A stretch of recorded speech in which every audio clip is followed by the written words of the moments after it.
Hi అండి. నమస్కారం. నేను మీ డాక్టర్ చంద్రమోహన్. కంటి వైద్య నిపుణుడిని, రెటినా స్పెషలిస్ట్‌ని. విజయవాడలోని సూర్యారావుపేటలో ఉన్న మోహన్ రెటినా కంటి ఆసుపత్రిలో కంటి రెటినాకు సంబంధించిన వైద్యాలు చేస్తూ ఉంటాను. మనము ఇంతకు ముందు వీడియో ద్వారా కంటిలోని కామన్‌గా ఉండేటువంటి భాగాలేంటి? వాటిలో వచ్చేటువంటి కామన్ అనారోగ్యాలేంటి అనేది తెలుసుకున్నామండి. ఈరోజు ఈ వీడియో ద్వారా కళ్ళజోడు, కళ్ళజోళ్ళు అనేటువంటిది ఎవరు వాడాలి? తర్వాత కళ్ళజోళ్ళు ఎన్ని రకాలుంటాయి? కళ్ళజోళ్ళను వాడుతున్న వాళ్ళు అందరూ కూడా కంటిన్యూస్‌గా పెట్టుకోవాలా? వాళ్ళు తీసుకోవాల్సిన జాగ్రత్తలేంటి? అలాగే కంటికి సంబంధించి, కళ్ళజోళ్ళకి సంబంధించి ఒక ఇంపార్టెంట్ అపోహ ఒకటుందండి. ఆ అపోహ గురించి నేను చివర్లో మీకు క్లియర్ చేయడానికి ప్రయత్నం చేస్తాను. సో, ఫస్ట్ మనము అసలు కళ్ళజోళ్ళు ఎందుకొస్తాయి? ఎందుకు వాడాలి? అని తెలుసుకునే ముందు, మనం కంటి గురించి కొన్ని బేసిక్ ఇన్ఫర్మేషన్ మనకి తెలవాలండి. ఇది చాలా ముఖ్యం. ఈ వీడియోస్ అన్ని చేస్తున్న కారణం ఏంటంటే, మనకి కంటి గురించి బేసిక్‌గా ఏమేమి తెలుసుకోవాలో కూడా తెలియట్లేదండి. అవి తెలుసుకోవడం కోసం ఈ వీడియోలన్నీ చేస్తున్నది. ఇప్పుడు కన్ను సైజు, లెంత్ అంటాం. లెంత్ అనమాట. అంటే నల్లగుడ్డు నుంచి ఇక్కడ రెటినాలో సెంట్రల్ భాగం ఉంటదనమాట. మాక్యులా అని ఒక ముఖ్యమైన భాగం. లైట్ కిరణాలన్నీ మాక్యులాలో పడినప్పుడు మాత్రమే మనకి ఏం చూస్తున్నాం అనేది స్పష్టంగా తెలుస్తదండి. సో, ఈ నల్లగుడ్డు నుంచి మాక్యులా వరకి లెంత్ అంటాం. అంటే పొడవు. ఈ పొడవు 24 మిల్లీమీటర్లు ఉంటదండి. నార్మల్ కన్ను గుడ్డు.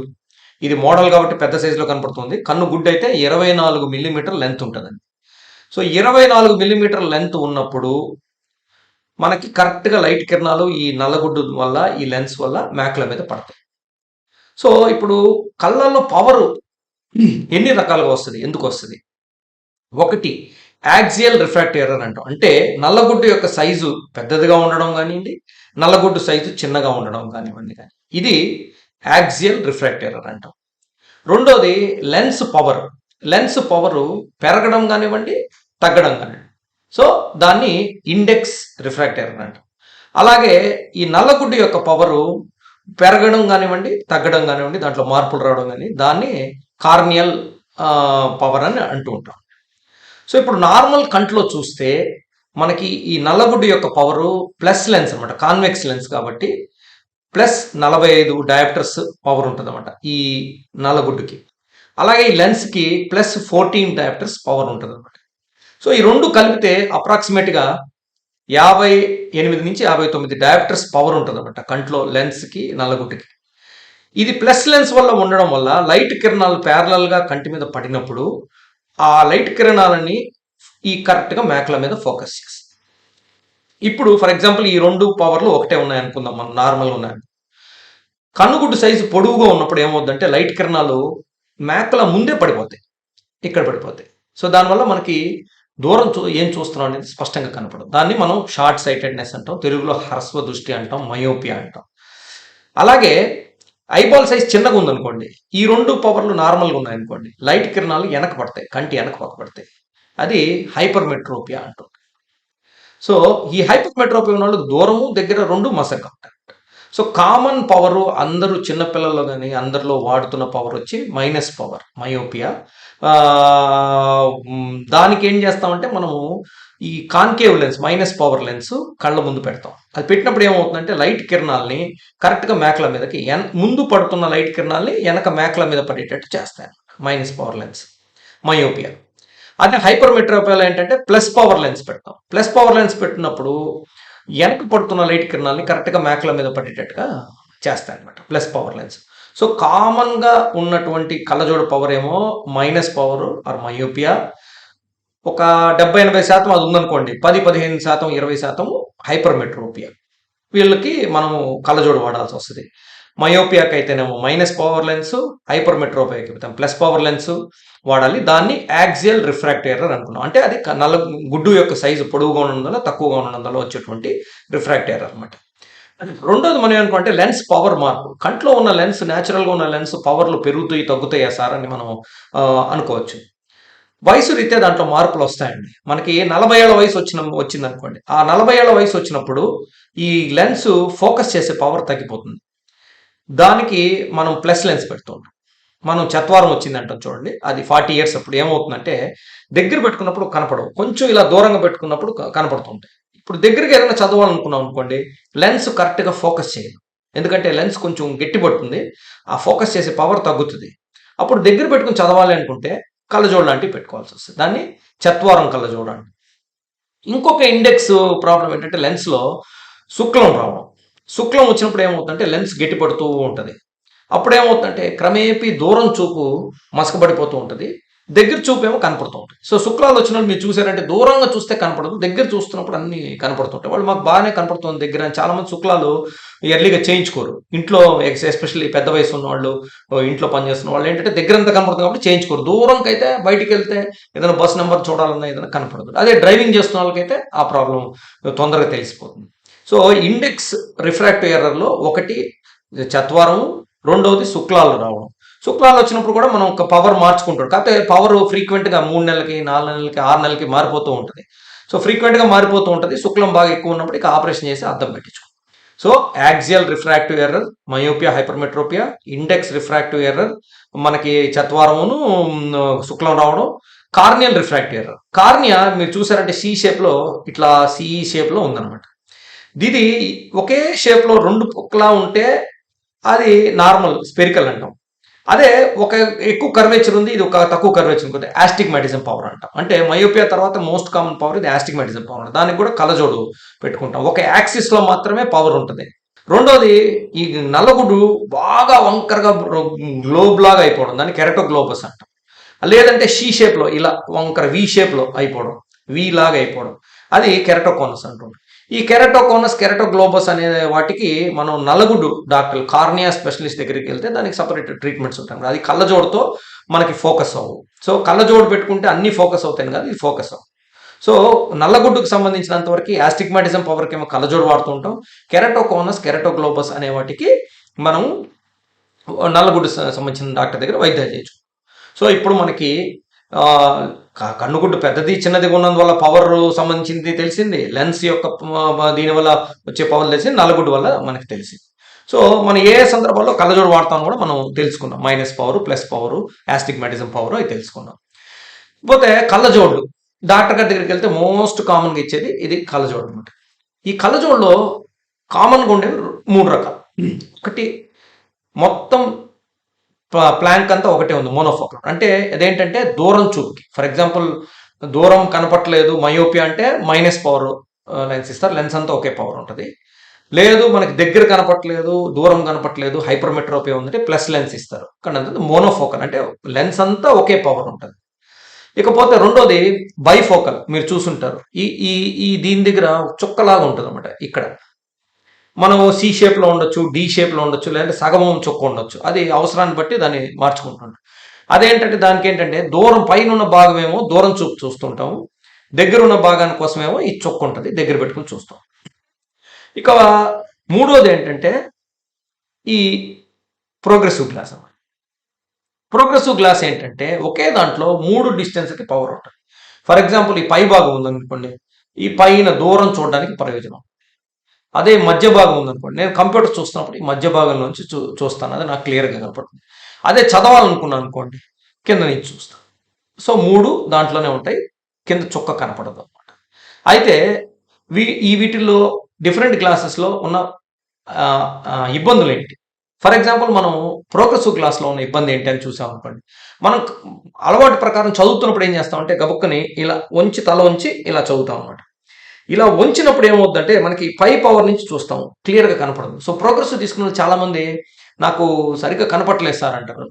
పవర్ మారిందేమో, సరిగ్గా లేదేమో సార్ కళ్ళజోడు, కాస్ట్లీ కళ్ళజోడు తీసుకుని కనపట్లేదు సార్ అంటే దాని వాడకం తెలవాలి మనకి. అదేంటంటే చదవాలి అనుకున్నప్పుడు తలని ఇలా అనకూడదు, మనం కన్ను గుడ్డుని ఇలా తిప్పి ఇలా పెట్టుకుని చదువుకోవాలన్నమాట. కింద ప్లాంక్లోంచి చదవాలి, దాన్ని చదివితే మనకి స్పష్టంగా కనపడుతుంది. అలాగే కంప్యూటర్ చూడాలనుకున్నప్పుడు మనం తలని ఇలా అయితే ఇలా చూసామనుకోండి, దూరంగా కనపడుతుంది కంప్యూటర్, కనపడుతుంది మీడియం సైజ్, మధ్యలోంచి చూడాలి. దూరం చూడాలనుకున్నప్పుడు కన్న గుడ్డిని పైకి తిప్పాలి. సో ప్రోగ్రెసివ్ గ్లాస్ వాడుతున్నప్పుడు బేసిక్గా తలని పైకి కిందకి తిప్పకుండా దూరం చూపుకేమో పై నుంచి చూడాలి, కంప్యూటర్కి ఏమో మధ్యలోంచి చూడాలి, చదువుకునేటప్పుడు ఏమో కింద నుంచి చూడాలి. ఇకపోతే బైఫోకల్లో వచ్చేటువంటి ఒక ప్రాబ్లం ఏంటంటే కింద చుక్క ఉన్నందువల్ల బైఫోకల్ ఓన్లీ దూరం దగ్గర మాత్రమే కనపడుతుంది, ఇంటర్మీడియట్ డిస్టెన్స్ కంప్యూటర్ కనపడుతుంది. అప్పుడు చాలామంది మీరు చూస్తుంటారు బైఫోకల్ పెట్టుకుని ఇలా చూస్తూ ఉంటారు కంప్యూటర్ ముందుకెళ్ళి. వాళ్ళకేంటంటే మెడ నొప్పి, నడుము నొప్పులు రావడానికి అవకాశం ఉంది. సో బైఫోకల్ గ్లాసెస్ అనేది ఇంటర్మీడియట్ డిస్టెన్స్‌లో కంప్యూటర్ ఎక్కువగా వాడుతున్న వాళ్ళలో ప్రోగ్రెసివ్ గ్లాసెస్ తీసుకోవడం మంచిది. బైఫోకల్ గ్లాసెస్ ఏంటంటే ఓన్లీ దూరము, దగ్గర వరకు మాత్రమే. దాంట్లో కూడా ఒక ఇంపార్టెంట్ ఇది ఉందండి. చాలామంది చెప్తుంటారు గ్లాసెస్ తీసుకెళ్ళి సార్ నేను మెట్లు ఎక్కుతున్నప్పుడు, దిగుతున్నప్పుడు తడబడుతున్నానండి. ఎత్తుల పల్లాల దగ్గర సరిగ్గా నడవలేకపోతున్నాను. అది బైఫోకల్ గ్లాసెస్ తీసుకున్నోళ్ళు చాలా ఇంపార్టెంట్. దాంట్లో ఏంటంటే కిందదేమో దగ్గర చూపు, పైనదేమో దూరం చూపు, ఇంటర్మీడియట్ డిస్టెన్స్ ఉండదు. సో బైఫోకల్ గ్లాసెస్ వాడుతున్న వాళ్ళు ఈ కళ్ళజోడుని తీసేసి నడుస్తున్నప్పుడు, మెత్తులు పల్లాలు ఉన్న దగ్గర నడుస్తున్నప్పుడు, మెట్లు ఎక్కుతున్నప్పుడు, దిగుతున్నప్పుడు ఈ కళ్ళజోడు తీసేసి నడిస్తే వాళ్ళు కంఫర్టబుల్గా ఉంటుంది. ఇది టీవీ చూసేటప్పుడు, ఏదైనా దూరం చూసినప్పుడు, చదివేటప్పుడు పెట్టుకోవాలి. సో ఇప్పుడు కళ్ళజోడుల్లో monofocal, bifocal glasses, progressive glasses గురించి మనం తెలుసుకున్నాం. ఇకపోతే కళ్ళజోడు కంటిన్యూస్గా పెట్టుకోవాలా? అది మన పవర్ని బట్టి డిపెండ్ అయి ఉంటుందని. ఏంటంటే మనకి తక్కువ పవర్ ఉంది. ఫర్ ఎగ్జాంపుల్ మైనస్ పవర్ ఉంది. -1, -0.75 అలా ఉందనుకోండి. చిన్నపిల్లలు చదువుకునే వయసు ఉన్న వాళ్ళు అనుకోండి. వాళ్ళు స్కూల్కి వెళ్తుంటారు, కాలేజీకి వెళ్తూ ఉంటారు. వాళ్ళకేంటంటే కంటిన్యూస్గా దూరము, దగ్గర, ఇంటర్మీడియట్ డిస్టెన్స్ 3 చూస్తూ ఉండాల్సినటువంటి అవసరాలు ఉంటాయి వాళ్ళకి. అలాంటప్పుడు ఏంటంటే వాళ్ళు కళ్ళజోడు కంపల్సరీ పెట్టుకోవాలి. పెట్టుకుంటే ఏంటంటే వాళ్ళకి స్ట్రెయిన్ అవ్వకుండా ఉంటారు. తర్వాత ఏంటంటే వాళ్ళకి కళ్ళజోడు పవర్ కూడా తరచుగా పెరగకుండా ఉండేటువంటి అవకాశం ఉంటుందండి. అదే పవరు ఒకవేళ ఒక 40 ఏళ్ళు ఒక గృహిణి అనుకోండి. ఆవిడేంటి ఇంట్లో పనులు చేస్తూ ఉంటారనుకోండి వాళ్ళు. ఎక్కువగా గృహిణి మేల్స్ అనే కాదు, ఫీమేల్స్ అనే కాదు, మేల్స్ కూడా ఏదైనా దగ్గర పని చేసుకునే వాళ్ళే అనుకోండి. వాళ్ళకి దగ్గరంతా కనపడుతూ ఉంటుంది. దూరంగా ఉండేటప్పుడు అట్లాంటప్పుడు ఆ తక్కువ పవర్ ఉన్నోళ్ళు ఏంటంటే దగ్గర పవర్‌కి కళ్ళజోడు తీసేసుకొని మైనస్ పవర్‌ది మనం దగ్గర పనులను చేసుకొని బయటికెళ్ళినప్పుడు, డ్రైవింగ్ చేస్తున్నప్పుడు, బయటికెళ్ళినప్పుడు, టీవీ చూడాలనుకున్నప్పుడు కళ్ళజోడు పెట్టుకోవచ్చనమాట. అది మన వయసును బట్టి, మనకున్న పవర్‌ని బట్టి. అదే 40 ఏళ్ళ 35 ఏళ్ల వయసులో వాళ్ళకి -4, -5 పవర్ ఉందనుకోండి. వాళ్ళకి కూడా ఇబ్బందిగానే ఉంటుంది. వాళ్ళకేం కళ్ళజోడు తీసేయాల్సిన అవకాశం రాదు. వాళ్ళు కంటిన్యూస్‌గా పెట్టుకోవాల్సి వస్తది. హైపర్‌మెట్రోపియా ప్లస్ పవర్ అనుకోండి. కంపల్సరీగా దూరానికి, దగ్గరకి రెండిటికి అవసరం కాబట్టి పెట్టుకోవాలి. ప్రెస్బయోపియా మనకి చత్వరం కళ్ళజోడు అనుకోండి. ఓన్లీ చదివేటప్పుడు పెట్టుకుంటాం, మిగిలినప్పుడు తీసేస్తాం. లేదు మనకి దూరం చూపు కూడా పవర్ ఉందనుకోండి, అప్పుడు కంపల్సరీగా పెట్టుకోవాలి. యాస్టిగ్మాటిజం పవర్ అనుకోండి. యాస్టిగ్మాటిజం పవర్ కంపల్సరీగా కళ్ళజోడు పెట్టుకుంటేనే ఫోకస్ అవుతుంది మనకి. సో అందువల్ల మనకున్న పవర్‌ని బట్టి అది ప్లస్ పవరా, మైనస్ పవరా, యాస్టిగ్మాటిజమా, స్పెరికలా, వయసెంత దాన్ని బట్టి డాక్టర్ గారు మీరు కంటిన్యూస్‌గా వాడాలా? లేకపోతే ఇంటర్మిటెంట్‌గా వాడుకోవచ్చా? మీరు మోనోఫోకల్ వాడాలా? బైఫోకల్ మీకు ఇంపార్టెంటా? ప్రోగ్రెసివ్ అనేది చెప్తారు. ఒకవేళ ఏ కళ్ళజోడు మీకు ప్రిస్క్రైబ్ చేసినా ఆ కళ్ళజోడుని ఎలా వాడుకోవాలి అనేది మాత్రం మీకు తెలవాలి. బైఫోకల్‌లో తీసుకోవాల్సిన జాగ్రత్తలు, ప్రోగ్రెసివ్‌లో ఎలా వాడుకోవాలనేది మీకు వివరించానన్నమాట. ఇకపోతే చివరిగా కళ్ళజోళ్ళకు సంబంధించి ఒక ఇంపార్టెంట్ అపోహ గురించి మీకు చెప్పదలుచుకున్నానండి. ఏంటంటే ఇప్పుడు కంట్లో ఇన్ని రకాల భాగాలు ఉన్నాయని మనం తరచుగా చెప్తూ ఉంటాం. సో ఈ నల్లగుడ్డు నుంచి ఈ నల్లగుడ్డు, కనుపాప, lens, vitreous, retina, optic nerve ఇన్ని ఉంటాయి. ఇక్కడ ఎక్కడ ఏ ప్రాబ్లం ఉన్నా కళ్ళజోడు పనిచేయదండి.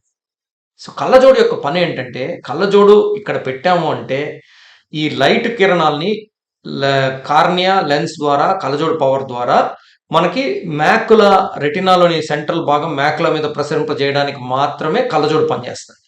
సో అందువల్ల కళ్ళజోడు ఎప్పుడు పనిచేస్తుందంటే నేను చెప్పిన 3 సందర్భాల్లో మాత్రమే. 3 సందర్భాల్లో.